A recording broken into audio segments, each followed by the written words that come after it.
From the John C. Hinch Production Arts Studios in Peoria, Illinois, VideoMax Limited presents Midstate Magazine with your hosts, Montel Hardy and Marcella Gillen. News with Jake Schultz, Gabrielle Balzell, and Ashley Edlin. And your Midstate reporting team. Sports with Kevin McClellan. On the Beat with Christine Kinnear and Christy Sergai. Money Matters with Jewel Jones. Get Real with Elise Andrew. Let's Eat with Stephanie Robbins. About Town with Kristen Pedicini. Street Team with Samantha Levos. And State of the Arts with Elizabeth Scoville. And now, from America's friendliest city, Midstate Magazine starts right now. Hi, and welcome to Midstate Magazine. I'm your host, Montel Hardy. And I'm your other co-host, Marcella Gillen. There's a lot of negative news nowadays, you know, with all the revolts and riots. But I was interested in, making my day a little better by trying to find like a news story that's actually upbeat and would make me laugh. Okay. And I stumbled upon the funniest story ever. And it could be because I'm a cat lover. Oh, wow. But just bear with me. Okay, so in San Mateo, California, there's this cat. He's a house pet by day, but by night, they call him Dusty the Cat Burglar. This cat has stolen up to 600 items from the neighborhood. He literally goes out at night and will get into people's houses, and he steals like clothes. I've seen tidy whities. I've seen like his favorites like swimsuits. Okay. And like the Animal Planet set up this video like for at night to see like the cat in action, and he's like struggling carrying all these. Yeah, I was about to say, is he just kind of clawing them the whole way through? It was really funny. Well, at least it's petty theft, so you don't have to worry about any big time merchandise. 600 items, I'm sure it's kind of like added up. I don't know. They were going through all this stuff, and he's stolen shoes before. He'd go and have to take one shoe at a time and make like 2 trips. And he'd just come back for that other shoe, huh? That's interesting. They would stink. Yeah, there are some big things coming up in sports this week. Let's take a look at the news. Good evening, I'm Jake Schultz from Midstate Magazine. And I'm Gabrielle Balzell. Now let's take a first look at the news. A Morton police officer has been suspended amid allegations of abuse against a female. Sergeant Larry Krim is facing 2 charges of domestic battery after allegedly slapping and kicking a Morton female in the lot of an East Peoria bar. If Krim is found guilty, he will be unable to carry a gun or continue to work in law enforcement. Krim has been a member of the Morton Police Force since 1998 and was promoted to sergeant in 2001. Krim attempted to lobby for a suspension with pay, but board members voted to suspend him without pay. The American Academy of Pediatrics has modified the guidelines for using car seats. Its previous policy advised children to remain in the back seat until they reach 12 months old or 20 pounds. Their new policy states that parents should wait until kids are 2 years old or have reached the maximum height and weight for their car seat. The regulations were changed due to many parents moving children up to the front seat of the car before they are ready, which can be dangerous. The Academy recommends parents put safety over convenience when dealing with the new guidelines. Statistics from the Peoria Planning and Growth Department show that Peoria residents have been migrating to northern parts of the city over the last 10 years. The population of northern Peoria has increased dramatically, while the south side has seen great population decreases. More statistics show that Peoria has physically grown, but the overall population has not, leaving more city service fees in the hands of fewer taxpayers. These changes suggest a considerable need to even out population flow in order to have a steady, equal economy. And in other news, according to Illinois federal and state regulators' figures, households would rather have high-speed internet connections than landlines. Over the years, landline usage has dropped 31%. Meanwhile, wireless and high-speed internet connections rose substantially. While monitoring has become more difficult, the pacing of the switch will continue to change dramatically. The Summer Olympics is not the only event that is heading for London in 2012. Film star Robert Redford has announced Sundance London, a follow-up to his Sundance Film Festival held in Utah earlier this year. The festival that moves to London in April and which will not only screen independent films, but musicians, classes, and of course discussion panels. In Illinois, there are so many faiths practiced, but one is still greatly stigmatized. I recently had gone to a presentation on educating the public about the Islamic faith.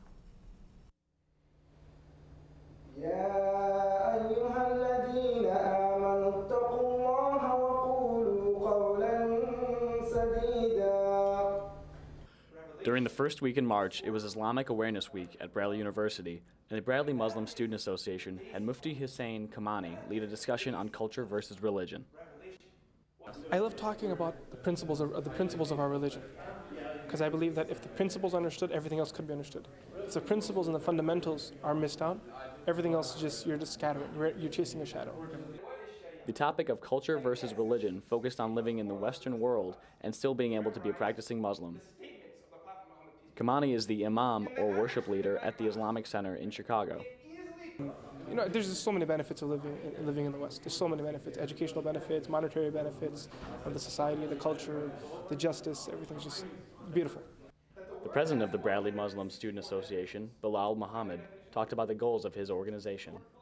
We gather all the Muslims together in Bradley campus, and at the same time we also gather all the community members in the Peoria, Illinois, and then we bring everyone together and clarify all the misconceptions about Islam and bring clarity to each and every one.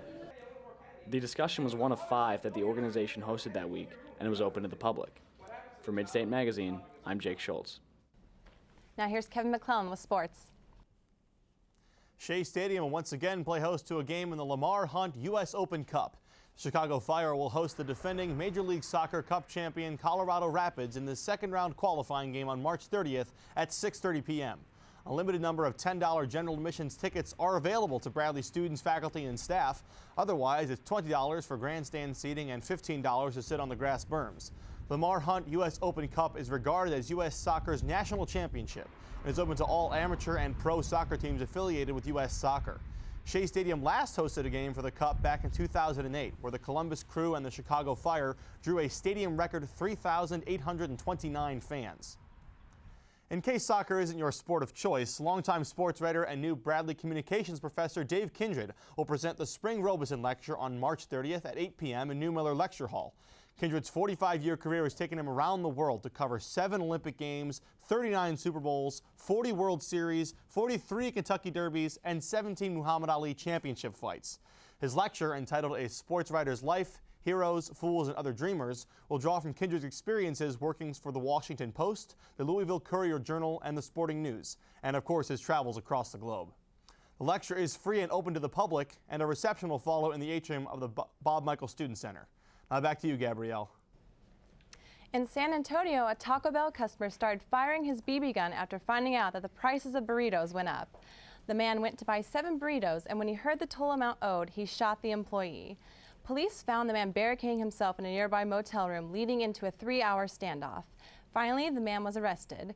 His name has not been released, and the burritos went up from 99 cents to $1.49. If it was quesadillas we're talking about, I can see his point. Taco Bell's quesadilla is delicious. Someone's got to stand up for Taco Bell. They got the lawsuit coming on, it's just ridiculous. Well, that's all for the news. I'm Jake Schultz. And I'm Gabrielle Balzell. And I'm Kevin McClellan. Have a great evening, and we'll join us again next week. I love. Now, my question is, who brings a BB gun into Taco Bell when Yeah. you're ordering? How do you get that in? And I mean, I don't know. I guess that person is, someone I just let in front of me. If he cuts you, just don't say anything. I'd be scared for the person that cuts in front of him. Yeah. So. But $1.49 is not that expensive. Yeah, it's one of those that'll probably surprise you at first, but you kind of adjust. Yeah. And maybe their burritos got bigger. You never know. Yeah, that's probably, a better burrito you're getting in the end, but he probably didn't realize that until after he had shot someone. So. I feel bad for the employee. I don't know whether the police can necessarily open fire on him if he doesn't. I mean, a BB gun's harmless in a way. Because, I used to. Well, not from point blank range. I want you to know that. I've gotten shot by a BB gun before, and it hurts, but it's not like fatal like a real gun would be. No, because I grew up on a farm, so my brother would readily have those available, and I feel bad for the birds. So. Oh, okay. Wow. He's got good aim if he's making them, though. But this thing led to a 3-hour standoff. I mean, I don't understand what they could be saying to him, What, does he want to just hold out until the price went down to 99 cents? And in the meantime, I don't think Taco Bell got any business for those 3 hours. Yeah, I mean. It probably affected them anymore. I'm about to say, they should just went after him right away. He was armed with a BB gun, so I don't think he's really threatening. How immature. Yeah. So, another story that caught my interest, I'm sure you saw about how Dave Kindred is going to come and speak. Okay. He's going to give the Robeson Lecture. He's covered a lot of sporting events. And, Okay. One thing I did read prior to today, he won State Sports Writer of the Year 15 times. No way. Yeah, that's in total, and he's competed in He's like really 3 gotten different around, states. and I think a lot of his experience, he can kind of, with his experience, he can kind of convey his advice to like the young students here at Bradley. I hope so. So, Christy, let's listen to some Alex B's new album. This week, we explore the musical creations of producer and artist Alex B. Years of focused time in the studio and relentless touring all over the world created much anticipation for the Colorado-based beatmaker's debut album, Moments, which was released almost a year ago in April. Alex B's style can be described easiest as layered.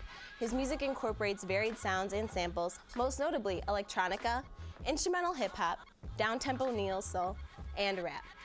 However, his genius lays in his ability to flawlessly blend and transition from one style to the next. The manner in which Alex B meticulously manipulates every sound heard on the album exhibits the insight of a classically trained musician. His attention to detail in both analog and digital sounds results in a truly original style.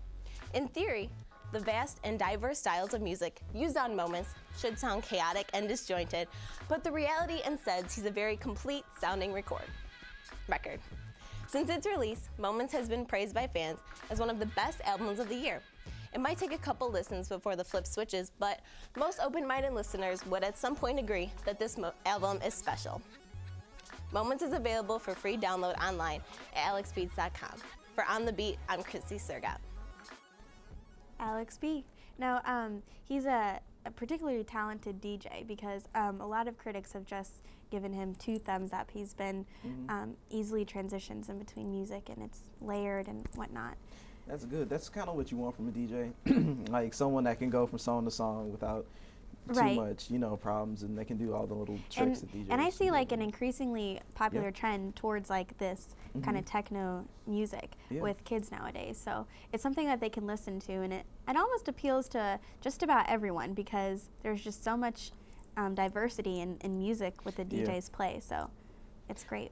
A lot of times, if the beat's pretty good, you'll be into the song a little bit. Like the beat is kind of like the foot in the door for the artist. And it's very danceable, unlike like the slow dance songs. Like with beats like this, kids are seeking songs that they can dance to. So it's easy for them to kind of relate and move with it. Yeah, and I think that's kind of what a lot of the artists are going for, something that you're going to move to, a song you're going to remember. Yeah. Maybe you want to go and buy and download, just in the end it's better. Maybe not while you're doing homework because you're just boom, boom.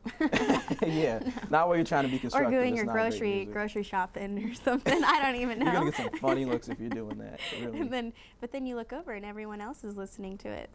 Yeah, that's good. You can enjoy it together. Stephanie Robbins goes to a traditional Irish pub. Located on North Renwood Street, Donnelly's Pub is the place to get in touch with the Irish side and everyone. Co-owner Molly Donnelly tells us about the restaurant's Irish roots.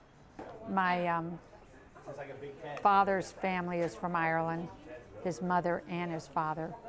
And then my mother's mother, her grandmother was from Ireland. Molly credits the delicious food as to why her restaurant is such a success. It started off as a bar, and it has evolved into more a restaurant, little by little, because the food is so good. Molly went on to tell us a few of her favorites. I love the Reuben, and then we have a chicken sandwich. It's called the Waterford, and that's really good also. Our son, Ryan, yeah, he came up with that. We took Molly's advice and couldn't agree more. Their food is spectacular. The Reuben was tender and fit for an Irish king, while the Waterford chicken sandwich was delightfully marinated to perfection and topped abundantly with mushrooms, bacon, and Swiss cheese. So remember, it doesn't have to be St. Patrick's Day to come and enjoy some homemade Irish food. Donnelly's Pub is the place to bring the family and relive the Irish tradition. For Midstate Magazine, I'm Stephanie Robbins. I don't know how you feel about that, but I'm really jealous of the fact that she got to go in there and Stephanie have all that always gets food. to go to the neatest places around Peoria, and we do have a lot to offer. So Little Bird told me that you can order here what's called the Irish pub dinner, and it includes 7 beers and a potato. Yeah, so I guess that's your starch and everything else you need Your for carbs. the night. Yeah, your carbs. And all I of would that. just want to know if you get anything with the potato, like.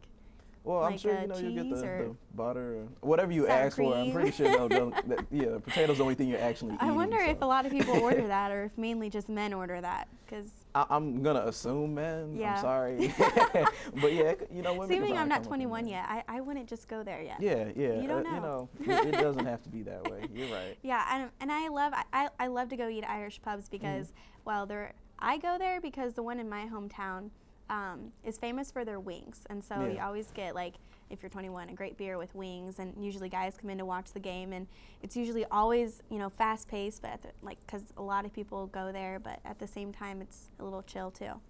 Yeah, I mean that's what you look for in a place like that. It's kind of like a break from maybe the nagging wife or work or I mean not that all wives. I'm are nagging, sorry. but you know what I mean. Instead, like, you should take their nagging wife out so she doesn't nag at you anymore. I don't think she'd love the sports bar atmosphere. You don't know that. A lot of girls enjoy that nowadays. Yeah, okay. Yeah, I've read that girls are starting to order, instead of wine, they just enjoy the typical beer now with going out with the guys. With the basketball game? Yeah. That'd be amazing. Yes. I think, people that'll settle for that. You'd find your ideal girl. Yeah, amazing wife. Yeah. But, it really did sound like a great place to go. And all the food Stephanie got it makes me kind of hungry now. Yeah, and you don't have to wait until St. Patrick's Day to go to a place like that. Just go on any occasion, really. Yeah. Well, Jewel beats the system and shares how she saves money and gas. With spring arriving, many might want to go for a fun road trip, but because of recent gas prices going up, these plans might change. On GasBuddy.com, a website that lists prices at the gas pump from all over the country, the average price of regular unleaded gasoline was $2.81. Today, it is now up to $3.53. The price has been driven up in large part by worries about the instability in oil-rich nations such as Libya. And with the price of food expected to go up, the wallet definitely needs a breather. So a few pointers are: 1, consider joining a carpool or creating a carpool in which you and others ride the same car to work every day, with you or someone else taking turns to drive. 2, observe the speed limit, not only because it's the law, but research has shown that every 5 miles per hour you go above 60 miles per hour, it will cost up to 24 cents more to fuel up. 3rd, try to combine all of your trips into one. If you want to go to the grocery store and the hardware store, make one big trip instead of separate trips. These simple steps will help save money and gas, so maybe that road trip can still happen. With Money Matters, I'm Jewel Jones. Jewel's last tip is the one that our family really practices. Yeah. My dad always says, "No, I'm going to town. Does anyone need anything?" Yeah. And we have to carpool with him in order to get somewhere. Well, that's cool. At least he's willing to, go out and handle all you guys' errands, Yeah, but then on the downside, you have to wait on him to do his errands, and he takes forever to do his stuff. So. Yeah, I mean, one thing that caught my interest about the information was kind of like, I guess it's what, 24 cents more if you go over 60. Yeah. Well, I mean, I might be over 70 sometimes. So if I'm on there, Yeah, nowadays no one goes over under 60 or anything. And then it kind of worries you because, like, does it balance itself out in the sense that, okay, well, if you go over 60, you take longer to get there. But That's true. But you can always, I always fuel up with 10% ethanol because when it's 10%, like, it doesn't make that much of a difference, except it's a little bit cheaper when you do pay. Yeah. And so you can actually travel the same distance at a cheaper price because 10% really doesn't matter. So. Okay. Next, Street Team's Samantha Labos tries to figure out her horoscope. This week, we're going to see how much people know about their astrology and zodiac sign. Do you know your zodiac sign? Yes, I'm a Libra. Oh, I just forgot right now. Cancer. I think it's Leo. You think? Sun or moon. No. Well, you actually have two signs. You get a sun sign and a moon sign. Most people don't know that. And can you name any other zodiac signs with their symbols? What is the symbol for Cancer? 69. Scorpios are scorpion. That's easy. I think Taurus or whatever. I think if that's it, it's like a bull. That's really, and Cancer I think is a crab. Do you know the symbol for Geminis? Is that a scorpion? Libra. What is the Capricorn? I believe it's like a guy with a spear, isn't it? Gem something. It's a goat.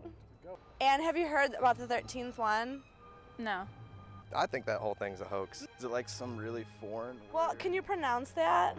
Ophiuchus. Ophiuchus? Can you pronounce that? I can, but I don't know if I want to. Ophiuchus. Ophiuchus?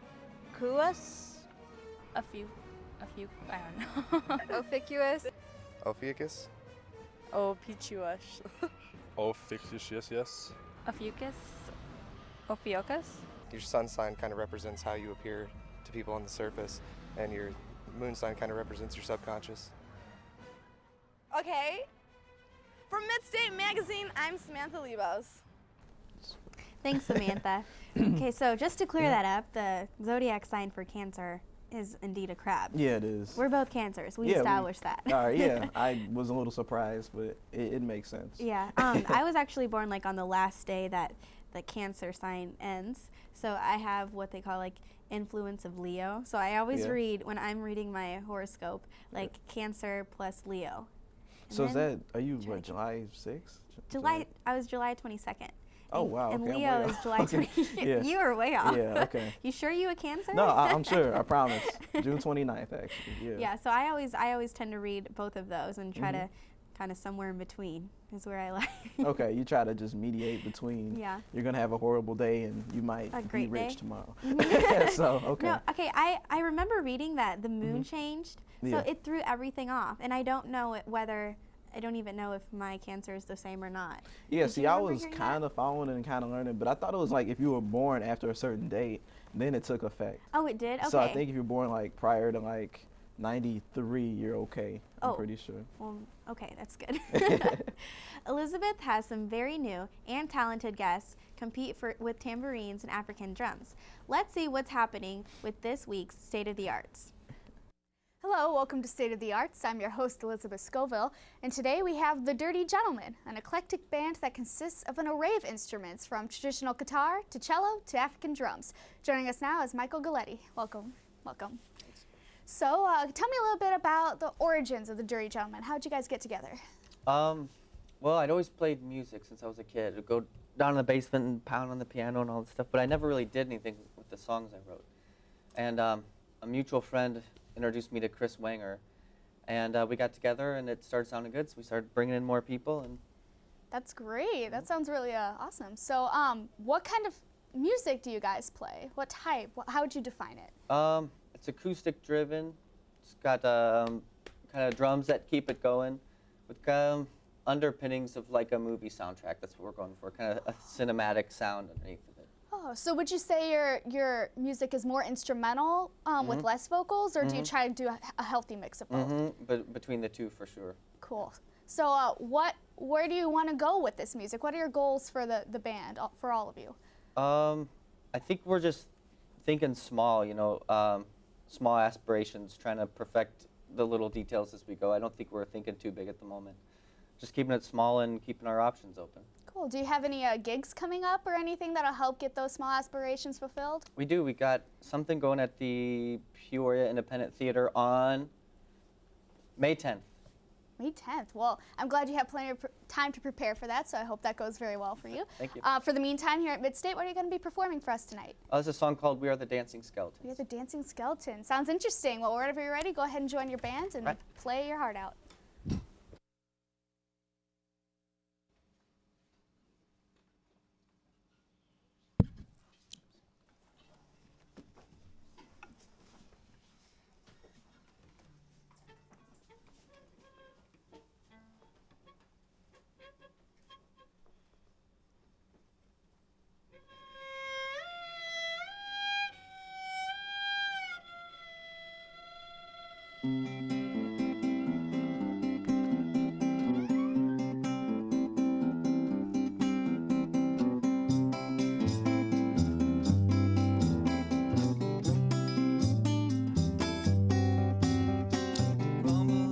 Thunder out there, rattle of the dead in here.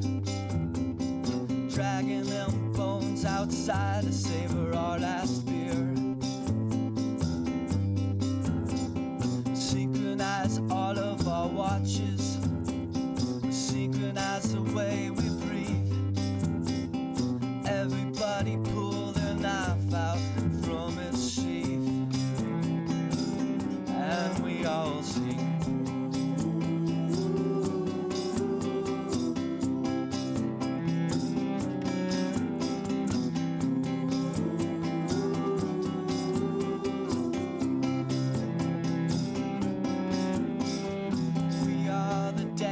Skeletons, we are like 1,000 deep, drinking up our caffeine because we just can't sleep.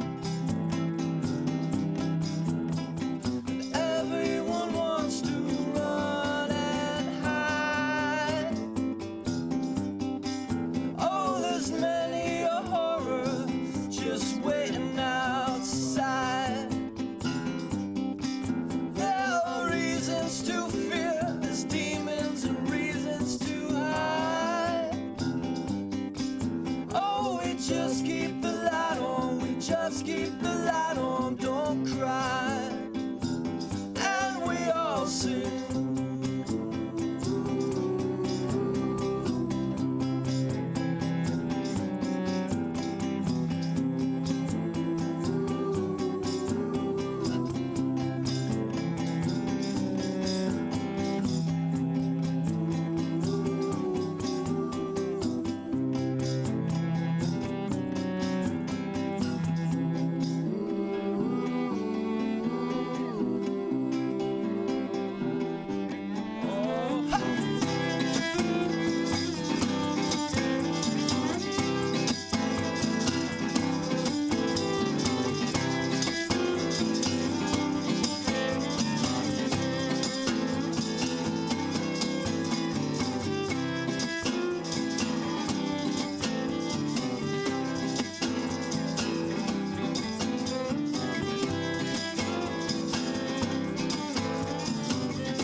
You guys, that's really interesting. I don't hear stuff like that very often, and it was great. Thank you, Michael, for talking to me, and thank you, Dirty Gentlemen, for performing for us, and thank you for watching. For State of the Arts, I'm Elizabeth Scoville. Thanks, Lizzie. Now, when they said like drums, I was thinking like African music. Yeah. Well, I mean, I like the drum. The drum itself was kind of, you know, different, like, because I'm used to like snare drums and hearing a lot of that. Yeah. So, yeah. We discussed earlier kind of what genre would that be, you know? Yeah. Kind of what it falls under. Yeah. I kind of thought a little bit about it. I mean, Indie folk? Indie folk Yeah. probably works. That's the best way to put it. I really liked the touch of the string instruments kind of added to it because it gave it like this nice chill. Yeah, it sounded pretty smooth, I'm gonna admit to it. I thought I liked it a little bit, you know. I was not into it. It's kind of one of those chill songs, you know, like. I don't know, where would you listen to something like that, or like at a public function is what I was kind of thinking of. I wouldn't say like it's something you play at a party, but it's something, you know, like what you were talking about earlier, you know, you can listen to that in the grocery store and no one will bother you. In the grocery store? Yeah, you I can was just thinking, nod to you know, that. also, you know, possibly elevator music. Yeah, see, I thought about that too, something relaxing. They could probably play or it when like you call on the company and then they put you on hold. Yeah. I wouldn't mind hearing that. That type of thing too, you know. He's the customer when he waits. Yeah, they could probably play it like a Borders or a Starbucks, you know. Yeah. Drink okay, coffee and listen to them. One World here in Peoria. Yeah, see, that's a smart choice for them too. Yeah. I don't know like if they have any room, but you know they'll clear out tables and make it happen. There you go. Yeah. For Midstate Magazine, I'm Montel Hardy. And I'm your other co-host, Marcella Gillen. Have a nice day.